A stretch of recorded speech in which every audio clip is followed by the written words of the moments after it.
বিসমিল্লাহির রহমানির রহিম। আসসালামু আলাইকুম। আমি মোহাম্মদ ইব্রাহিম বসনিয়া হার্জেগোভিনা দেশ থেকে আপনাদের সাথে হয়তো মাঝে, মাঝে ভিডিও ছেড়ে থাকি। তো আজকে আমার ভিডিওটা আ অনেকদিন পর আপনাদের সামনে আসলাম।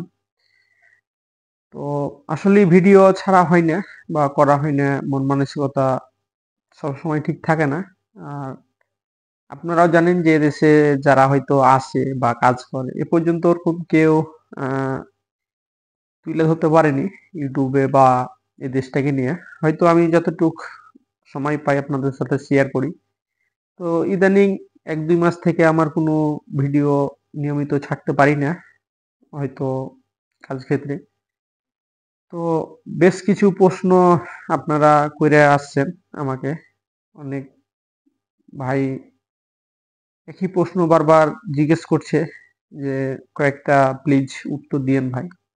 তো এই যে অনেকদিন পর আসলাম। তো চলেন আজকে দেখি ভাই আমাদের কি প্রশ্ন করেছে। সে প্রশ্নের উত্তর হয়তো অনেকেরই কাজে লাগতে পারে বা অনেকেরই না জানা হতে পারে। ভাই যে প্রশ্নটা করেছে আমাকে যে, ভাই বসনিয়া ভিসা পেতে নিজে কি ইন্ডিয়া গিয়ে বসনিয়া এম্বাসি ফেস করতে হয়? নাকি আমি যে এজেন্সির মাধ্যমে কাজ করব সে এজেন্সি আমার মেইন পাসপোর্ট ইন্ডিয়াতে বসনিয়া এম্বাসিতে পাঠালে ভিসা হয়ে যাবে? দয়া করে জানাবেন ভাই। আমি কি নিজেই বসনিয়া এম্বাসি যেতে হবে নাকি আমার পাসপোর্ট পাঠিয়ে দিলেই ভিসা হয়ে যাবে?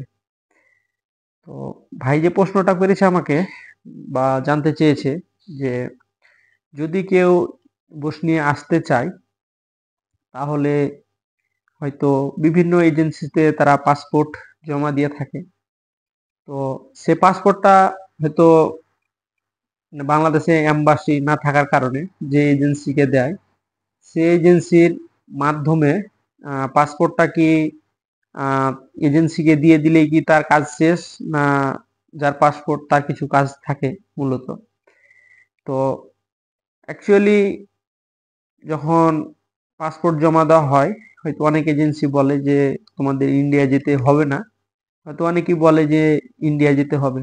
তো অনেকেই জানে না যে আসলে বাংলাদেশে যে এম্বাসি নাই, হয়তো কাউকে ইন্ডিয়া যেতে হবে।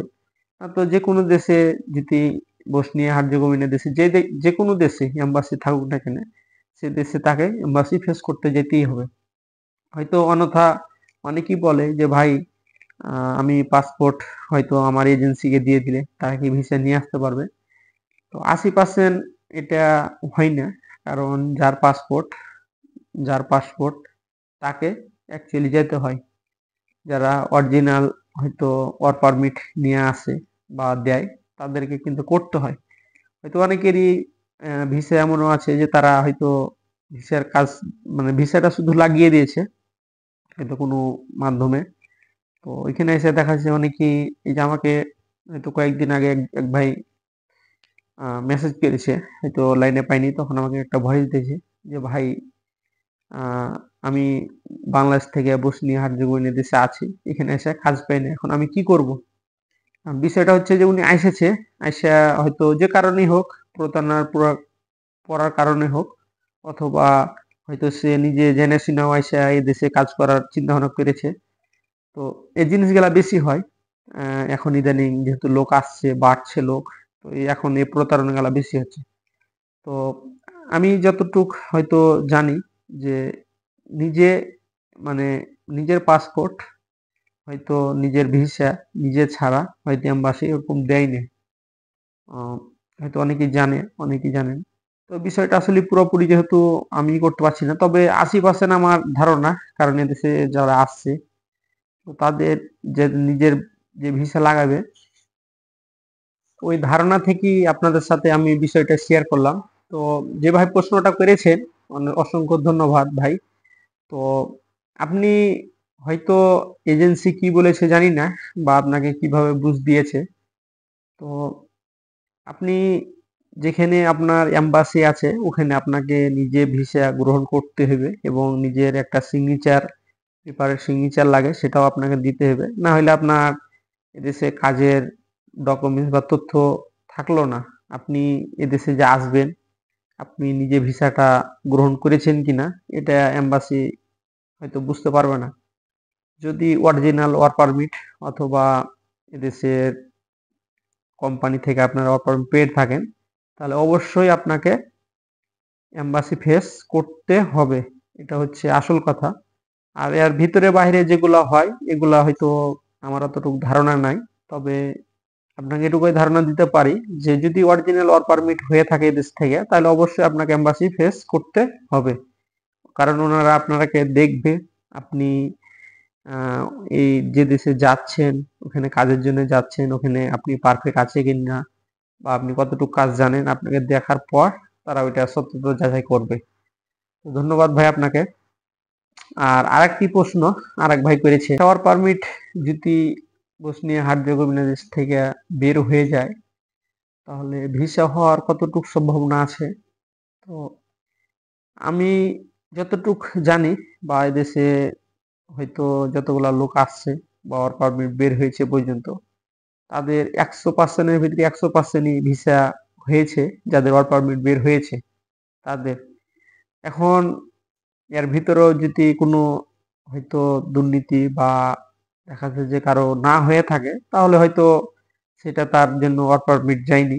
কারণ এদেশে হয়তো এভেলেবেল এখনো কোনো লোক আসেনি যে এখানে হয়তো বাইরের কোনো এম্বাসি বা বাংলাদেশ থেকে এখানে এদেশে আসবে এরকম কোনো নাই। কারণ এখানে ইন্ডিয়া যেতে হয়, অনেকগুলা সময় পার করতে হয়। তো সেই ক্ষেত্রে দেখা যাচ্ছে কারো 3 মাস 4 মাসে যে এখানে এদেশে চলে আসতে পারে এটা না। তো একটা মানে একটা ভিসা যখন পাসপোর্ট জমা দেয় তার প্রসেসিং এ অনেক সময় লাগে। প্রায় লোক আসতে 1 বছর, 1 বছর 2 মাস 3 মাস, হয়তো আগের ভিডিও গুলো যদি দেখে থাকেন তো এরকম সময় লাগে। তো সে কারণে বলবো ভাই, যদি আপনি ওয়ার্ক পারমিট বের হয়ে যায় আপনার, তো অবশ্যই আপনার ভিসা লাগার সম্ভাবনা 90%-এর বেশি থাকে। হয়তো 10% যদি কোম্পানি হয়তো তাদের যতটুকু ওয়ার্কার দরকার, ওয়ার্কার হয়তো বেশি হয়ে যাচ্ছে অথবা তারা লোক নিতে চাচ্ছে না, তখন হয়তো ক্যান্সেল করে দেয়। না, এছাড়া ওয়ার্ক পারমিট বের হলে ভিসা অবশ্যই হবে। তবে সেটা কোম্পানির উপরে ডিফেন্স করে। একটা কোম্পানি আপনার কোন সময় লোক নিবে এটা কোম্পানির উপরে ডিফেন্স করে। তবে ওয়ার্ক পারমিট হলে অবশ্যই ভিসা হবে। কতদিন পর যে আসবে এটা হচ্ছে আপনার কোম্পানির বিষয়। আপনি কোম্পানি কখন নিয়ে আসবে বা চাহিদা কখন হবে কোম্পানি, এটা তার আগে থেকেই এগুলো করে কথা বলে নিয়ে আসে। এটা নিয়ে আমার আরেকটা ভিডিও দেওয়া আছে যে আসলে সমস্যাগুলো কোথায়, কি কারণে এত বিলম্ব হয়, লেট হয়। এটা নিয়ে একটা ভিডিও দেওয়া আছে, ওখানে দেখে নেবেন। ধন্যবাদ ভাই আপনাদের।